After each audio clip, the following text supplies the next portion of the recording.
बच्चों आज हम वर्कशीट जो हमारी 30 है उसे हम करने जा रहे हैं। और ये वर्कशीट 30 जो हमारे चैप्टर त्रिकोणमिति, जो हमारा गणित का एक विषय है त्रिकोणमिति, उस पर आधारित है। और त्रिकोणमिति जिसको हम इंग्लिश में ट्रिग्नोमेट्री भी कहते हैं, तो ये आपके लिए एक नया कॉन्सेप्ट है। और इसमें जो है ये मतलब समकोण त्रिभुज पर आधारित है।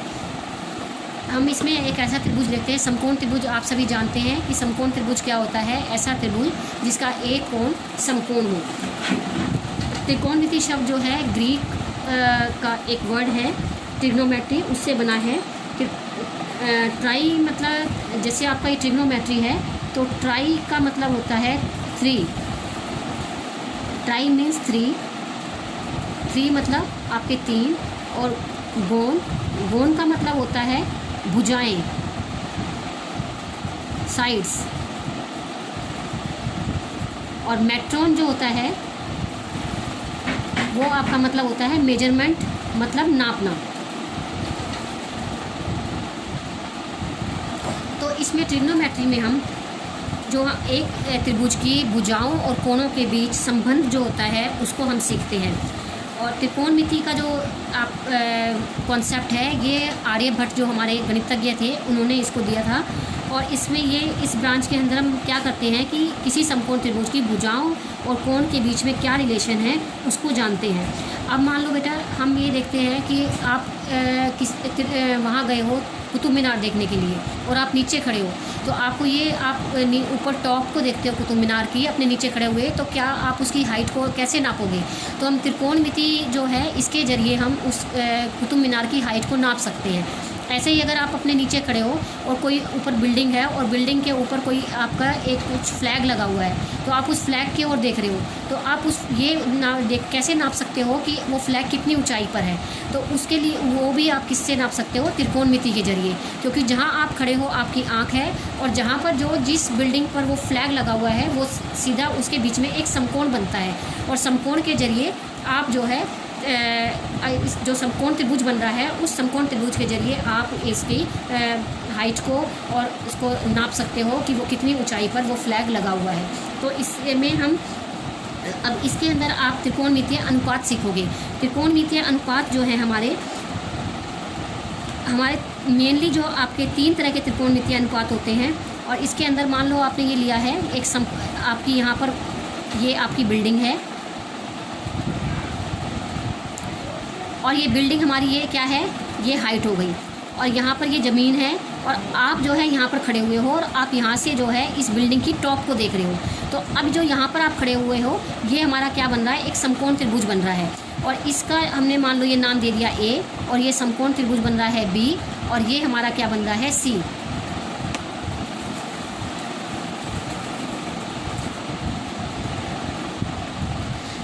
अब इसके अंदर इसमें आप लोगों को पता है कि अब ये जो आपका कोण A है, अब इस कोण के रिलेशन में हम देखेंगे कि कौन सा आप लोगों ने समकोण त्रिभुज में पढ़ा हुआ है। जो कोण A है उसके सामने की सम्मुख भुजा, ये कोण A जो है इसके सामने की सम्मुख भुजा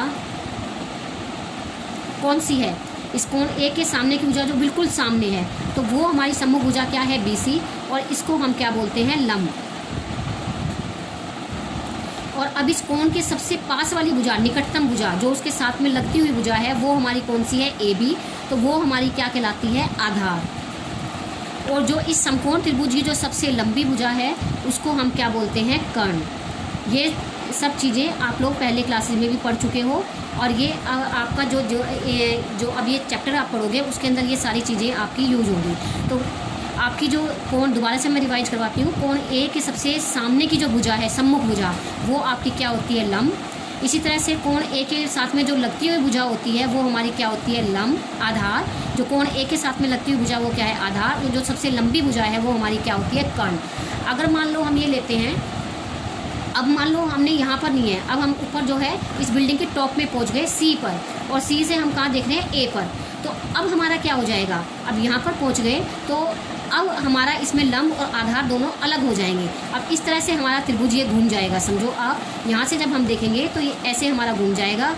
तो इसके अंदर आपका ये क्या हो जाएगा, C, ये आपका B, और ये ए। अब यहाँ से आप यहाँ देख रहे हो, इधर आप खड़े हो, यहाँ आपकी आँख है और यहाँ पर आप देख रहे हो, ऊपर से नीचे की तरफ देख रहे हो। तो अब आप बताओ मुझे कि आपका इस कोण सी के मतलब कॉन्सेप्ट में आपका कौन सा हो जाएगा, आपका लंब कौन सा हो जाएगा, जो उसके सामने की भुजा, कोण सी के सामने की भुजा कौन सी हुई, ए बी। तो इसमें हमारा कोण सी के सामने की भुजा ए बी है, तो ये हमारा क्या बन गया, लंब। और इस कोण सी के साथ में लगती हुई भुजा वो हमारी क्या हो गई, आधार। और जो सबसे लंबी भुजा हमारी क्या हो गई, कर्ण। तो अभी तक बेटा आप लोगों ने ये जाना कि इसके अंदर समकोण त्रिभुज में आपके जो आधार और लंब हैं वो हम कोण के उसमें देख कर लेते हैं कि अगर आपका कौन सा कोण आप ले रहे हो, जो कोण ले रहे हैं उसी के अकॉर्डिंग आपके लंब और आधार हो जाते हैं। अब मान लो ये जो है आपने लिया ये ए, ये आपका बी, ये आपका सी, या मान लो इसको हमने बी ले लिया, इसको हमने ए ले लिया, ए बी, और इसको हमने सी ले लिया। अब आप मुझे ये बताओ कोण बी जो है, कोण बी के जो सम्मुख भुजा कौन सी है, कोण बी की सम्मुख भुजा हमारी क्या है, ए सी। तो ए सी हमारा क्या हो गया, लंब। अब हम कोण बी ले रहे हैं, कोण बी को हम कंसीडर कर रहे हैं और इसके अंदर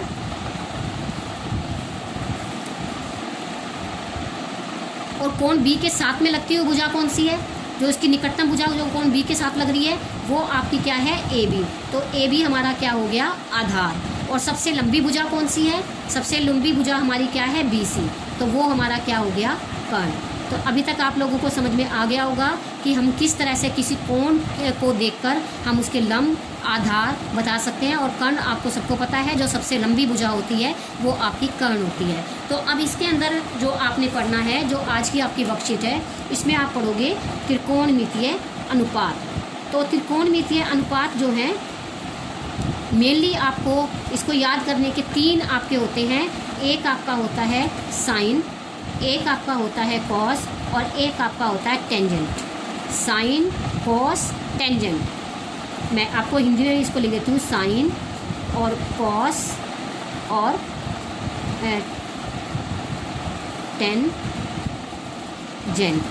टेंजेंट। हम इस तरह से इनको बोलते हैं, साइन, कॉस, टेंजेंट। अब ये तीन मेन है और उसके बाद तीन जो होते हैं वो इन्हीं से आप निकाल सकते हो। वो तीन आपके जो इनके उल्टे होते हैं, साइन का उल्टा होता है कॉसेक, कॉस का उल्टा होता है सेक, और टेंजेंट का उल्टा होता है कॉट। और ये सब इसको कॉसेक बोलते हैं, इसको हम सेक बोलते हैं, और इसको हम कॉट बोलते हैं। तो ये तीनों जो होते हैं ये इनके उल्टे होते हैं, जो पहले तीन है। तो पहले तीन आप याद करोगे, साइन, कॉस, टेंजेंट, तो अगले तीन आपको निकालने में आसानी हो जाएगी। तो अब इसके अंदर इनको याद करने का मैं आसान सा आपको तरीका बताती हूँ। और ये आपने साइन, कॉस, ये कोण है, ये आपके इसमें कोण के उससे लेना है। तो अब जैसे मैंने इसमें आपको बताया कि ये आपका कोण बी है, ये कोण सी है, तो हम कोई भी कितने भी डिग्री का ये कोण हो सकता है। तो चाहे ये 40 डिग्री हो, 30 डिग्री हो, 35 डिग्री हो, 60 डिग्री हो, तो हम इसमें क्या करते हैं कि इसको हम एक सिंपल सा नाम दे देते हैं थीटा, कि ये थीटा है। मान लो हमने इसको क्या दिया, ये कोण जो है ये हमारा क्या है, थीटा। ये एंगल जो है थीटा, चाहे आप इस तरीके से बना लो, चाहे आप इसको इस तरीके से, किसी भी तरीके से ये ट्राइंगल आप बना सकते हो। ये मान लो मैंने बना लिया, और ये हमारा क्या है, थीटा। ये आपका ए, ये आपका बी, और ये आपका सी। तो अब इसके अंदर आपने एक याद करना है, पंडित बद्री प्रसाद, पंडित बद्री प्रसाद हर हर बोल, सोना चांदी तोल। ये याद कर लोगे, पंडित बद्री प्रसाद हर हर बोल, सोना चांदी तोल। अब आपने क्या करना है, इनकी जो आपने पहले वाले जो अल्फ़ाबेट्स हैं उनको देख लो आप इनके। आप ये देख लो कि क्या है ये, पंडित बद्री प्रसाद हर हर बोल, सोना चांदी तोल। तो इनके फर्स्ट अल्फ़ाबेट्स देखोगे आप, पी, इसका क्या है बी, इसका क्या है पी, इसका क्या है एच, इसका क्या है एच, इसका क्या है बी। अब जो इसमें हमारा लंब होता है, लंब को हम किससे दिखाते हैं, पी, परपेंडिकुलर। इसको हम पी जो है हमारा क्या है, परपेंडिकुलर। परपेंडिकुलर मतलब लंब, और बी आधार को हम किससे दिखाते हैं, बी बेस मतलब आधार, और आपका कर्ण जो होता है एच, ये हमारा क्या होता है, हाइपोटेन्यूज, और इसको हम क्या बोलते हैं, कर्ण। तो ये आपका, इसको हम एच से दिखाते हैं। तो अब इसके अंदर आपने तीन पहले वाले अल्फ़ाबेट देंगे, पंडित बद्री प्रसाद हर हर बोल सोना चांदी तोल। तो ये आपका एस, यहाँ पर सी और यहाँ पर टी। अब आपने देखना है, पहले वाले देखोगे एस, एस मतलब साइन थीटा, एस का मतलब आपका क्या है, साइन थीटा। अब मैं थीटा ले रही हूँ आपका एंगल, साइन थीटा। फिर सी, सी से मतलब कॉस थीटा, फिर टी से टेंजेंट थीटा। अब आप इसके अंदर देखो, आपका पहला वाला क्या है, साइन थीटा में P और H, तो P और H है तो P बटे में H। कॉस थीटा में क्या है, B और H, तो B बटा में H। और टेंजेंट थीटा में हमारा क्या है, P बटे में B। ये है आपका। तो अब ये क्या हो गया, परपेंडिकुलर अपॉन हाइपोटेन्यूज मतलब आपका लंब बटा आधार। फिर आपका इसके अंदर क्या हो गया, cos theta base upon perpendicular मतलब आधार बटा लंब, आधार बट बी अपॉन एच है, ये आपका गलती से इसमें लिखा गया। ये आपका इसके अंदर क्या है, सी मतलब cos theta, B upon H, तो ये आधार बटा कर्ण। P अपॉन एच मीन्स लंब बटा कर्ण, और P आधार बटा कर्ण, और P बटा B मतलब लंब बटा आधार। दोबारा से एक बार मैं बता देती हूँ आपको, साइन थीटा आपका एस से साइन थीटा, तो इससे P देखोगे और H देखोगे, तो P बटा H। P का मतलब आपका परपेंडिकुलर मतलब लंब, H का मतलब आपका कर्ण हाइपोटेन्यूज। उसके बाद B कॉस थीटा में हमारा क्या लेना है, B और H, B बटा H। तो इसमें आपका क्या हो जाएगा, B आपका क्या है, आधार बेस, और H क्या है आपका हाइपोटेन्यूज मीन्स कर्ण। और उसके बाद टेंजेंट थीटा में आपने क्या देखना है, P और B, तो P आपका क्या है परपेंडिकुलर लंब, और B आपका क्या है आधार। तो इसी तरीके से आप बाकी के तीन निकाल सकते हो। मैंने आपको बोला बाकी के तीन जो है, अब आपका क्या आपने सीखा कि साइन थीटा, कॉस थीटा और टेंजेंट थीटा। तो अब ये हमारे साइन थीटा आपका क्या है, परपेंडिकुलर अपॉन हाइपोटेन्यूज। फिर कॉस थीटा क्या है, बेस अपॉन हाइपोटेन्यूज, और टेंजेंट थीटा क्या है, परपेंडिकुलर अपॉन बेस। अब मैंने आपको बोला है कि आपने ये देखना है कि जो ये बाकी इनके उल्टे हैं, कौन कौन से, कॉसेकेंड थीटा, फिर आपका सेकेंड थीटा, और फिर आपका कॉट थीटा। तो अब आपने इसमें देखना है कि ये इसका उल्टा हो जाएगा, इसको उलट दोगे तो H अपॉन P, ये H अपॉन B, और ये B अपॉन P।